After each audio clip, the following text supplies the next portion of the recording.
It's one of those days that every time I hit the record button, the cats start scratching my door or the dogs start barking in the background.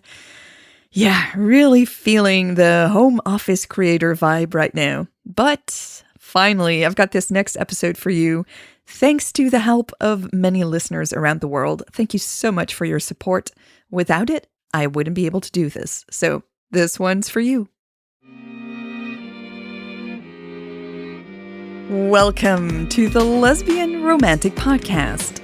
This is Worth the Risk, Part 8, Lasagna.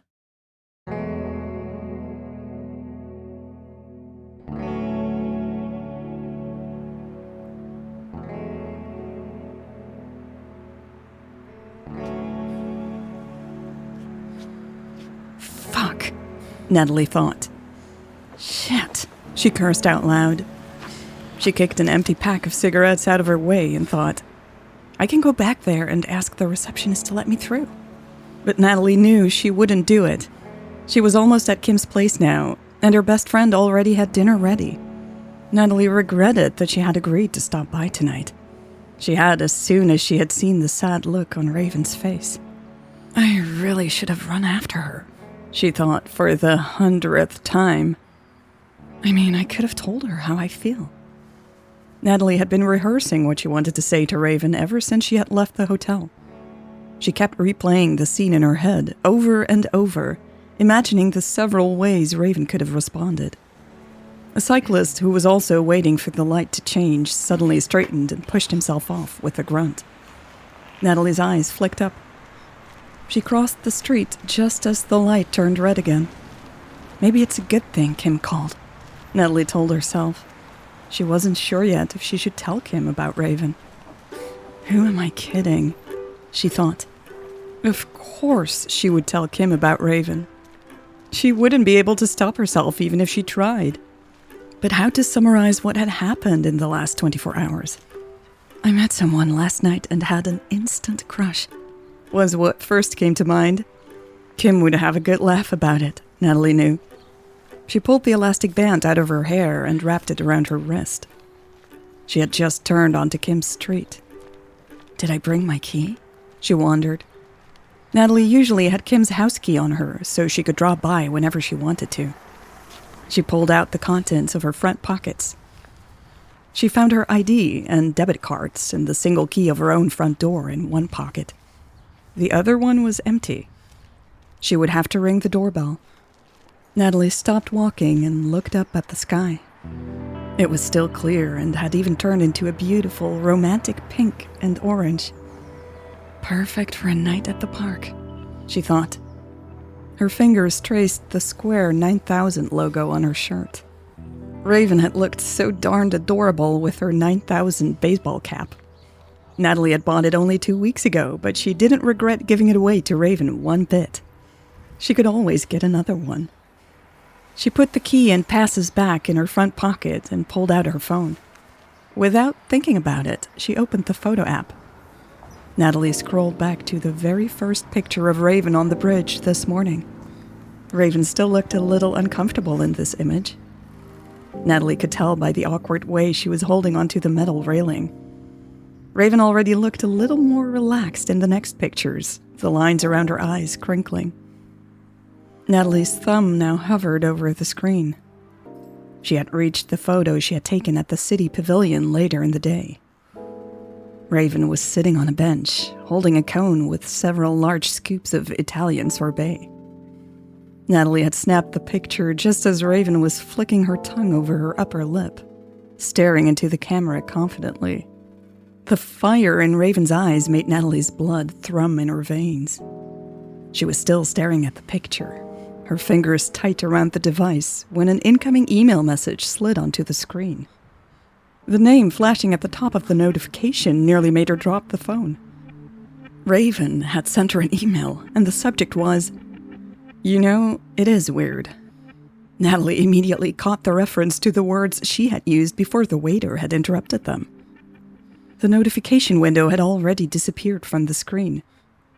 Nathalie quickly navigated to the email app to read the message. Thousands of butterflies darted around in her stomach as she started reading. Hi, Nathalie. Thank you for showing me around Ghent today. Your city is magnificent. I really appreciate your time and enthusiasm. I couldn't have wished for a better guide. This might sound a little odd, but I feel like we've known each other for much longer than we actually do. I think you were about to say something along those lines at lunch when the waiter interrupted you. I just wanted to say, yeah, it is indeed weird. Raven. Nathalie reread the last few lines a couple of times. Her head was spinning and her hands were shaking. There was no question in her mind about how Raven felt after this email. Nathalie hit the reply button and started typing. Hey, Raven. That was exactly what I was going to say at lunch, but her screen suddenly flashed and the email she was typing disappeared. Bart's name appeared instead. Fuck, Nathalie grumbled. She almost hit the deny button, annoyed at her boss for interrupting her. But Bart also had a lot of explaining to do, and Raven was waiting to hear from him. Nathalie rolled her eyes and pressed the right button on her screen.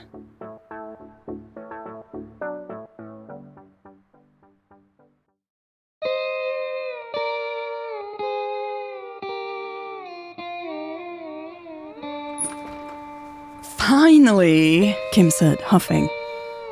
It took you longer to get across town than it took me to move here from Florida, for fuck's sake. Nathalie shook her head. I'm sorry. Bart called. On a Sunday evening? Nathalie's best friend asked, holding open the door and waving for her to step inside. I put dinner back in the oven. I'm sorry, Nathalie said, dropping the contents of her pockets on the small table next to Kim's door. Bart put me in one of his impossible situations. I am so pissed off right now. Kim locked the door behind them. Is this still about having to go to the airport yesterday? Nathalie raised her hands in the air. Oh no, this is about so much more. Tell me all about it, but let's start on dinner first, okay? Kim said and walked to her kitchen. Following her, Nathalie checked the time on her phone. Oh shit, I really am late, she said. Damn, I'm sorry. It's okay, but the lasagna might not be as juicy as you like it, Kim replied, winking. Nathalie laughed. Are you flirting with me again? Kim pulled open her small oven with her oven gloves on. I always am. Grinning, Nathalie placed her phone on the kitchen counter. She wanted to give her friend her full attention. Kidding aside, Kim continued, looking down at the glass baking dish. I think it's ruined. Nathalie walked over and inspected the lasagna. A slightly burned smell filled her nostrils as she sniffed. Nonsense, she said, smiling. This will be great. Kim arched an eyebrow. We should probably order delivery. Absolutely not, Nathalie huffed. You put a lot of love into this. We're eating it. She smiled shyly at her friend. I really am sorry for being so late. Stop apologizing, Kim replied, putting the steamy lasagna on the table. I care more about you going off the grid for a full day without notice. Where have you been? Kim pulled back a chair and sat down at the small wooden kitchen table. An old-fashioned tablecloth with colorful flowers was draped over it. 2 small candles were standing amongst the glasses and plates, giving everything an extra cozy feel. Nathalie plopped down on the other chair. I showed around that lady I picked up from the airport. She said it as casually as she could manage, but she already felt her cheeks starting to burn. You mean show her to her hotel? But that was yesterday, right? Kim asked while cutting into the lasagna and scooping up a piece. Yes, that was yesterday, but I also showed around the city today, Nathalie said, her voice slightly higher than usual. Kim slowly moved the plate with lasagna to Nathalie. Oh, did Bart make you? That guy is unbelievable. Clearing her throat, Nathalie shook her head. No, he didn't. He actually totally went off the radar after he called and only just resurfaced. He let you deal with this woman all by yourself for the whole weekend? Kim said, eyes widening. Her name is Raven, Nathalie replied, scratching her cheek. And she's actually very nice. She picked up her fork. Oh, really? Kim laughed, narrowing her eyes at Nathalie. Fuck this lasagna. I want to hear about this Raven lady. She threw the spatula to the side. What? No, Nathalie giggled nervously. Come on, let's eat. Only if you tell me what's going on, Kim said, audibly amused. You're as red as a lobster right now. The food is just hot, Nathalie tried. And a little spicy, too. You haven't eaten yet, Kim snorted. Come on, woman, spit it out. Nathalie groaned before relenting. Okay, I think I have a total crush. Kim slammed the table triumphantly. I knew it! I knew it the moment you said her name. We spent the whole day together, Nathalie continued, her face feeling even more flushed. We just had this instant connection, you know? It's crazy. Please tell me you kissed, Kim grinned, resting her chin on her hand. What? Nathalie gasped. No, of course not. Kim narrowed her eyes again. Really? Nathalie added. We didn't. Kim pursed her lips. Okay. We did kind of talk about it, Nathalie said shyly. Rolling her eyes, Kim replied, What a lesbian thing to do. Nathalie stuck out her tongue. Like you are any better. Kim finally picked up the spatula again, shaking her head in amusement. So Raven has the crazies for you too? I think so, Nathalie said, poking the lasagna with her fork. Wait, I thought you just said you two have talked about it, Kim responded, brow furrowed in confusion. Nathalie turned to the counter. Okay, I almost asked her about it, but the waiter interrupted me.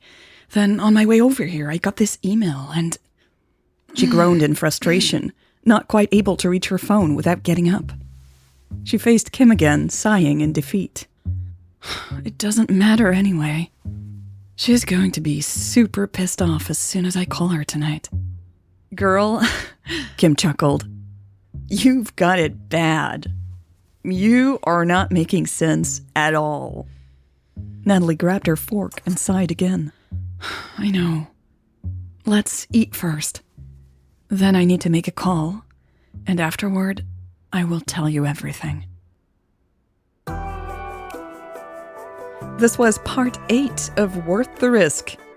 If you are part of my community on the website, or maybe you're on Patreon with me, you'll have noticed that I have been a little bit quiet lately. It's like I explained last episode. It's been a really rough time lately, but things are looking up a little. Things are getting better, and I'm still so happy to be able to do this work and share it with you. And I can do that because of the support of listeners around the world. And I know I say this every week, but it's not like I don't get used to it. I am so grateful for all the support that I get from you. So thank you. If you too would like to support my work, you can do this on the website, lesbianromantic.com/support. You'll discover that you can support me on the website directly, or you can join Patreon and discover what cool perks I have to offer there. So go check it out, lesbianromantic.com/support. I haven't done bloopers in a while, have I? And I don't have any for this episode, I'm afraid. But remind me on the community or on Patreon, whatever. If you like the bloopers, remind me to do those again. I will try with the next episode or the one after that. I know many of you like them. Okay, I've been recording for about 5 minutes and I've got a cat scratching the door frantically because she can't come inside. Oh, even giving me the verbal cues. It sounds like meow. I don't know if you can hear that in the background, but it's time to say goodbye and take care of the kitty. Thank you so much for listening, and I will see you with the next episode very soon. Bye. Yes, I know. Meow.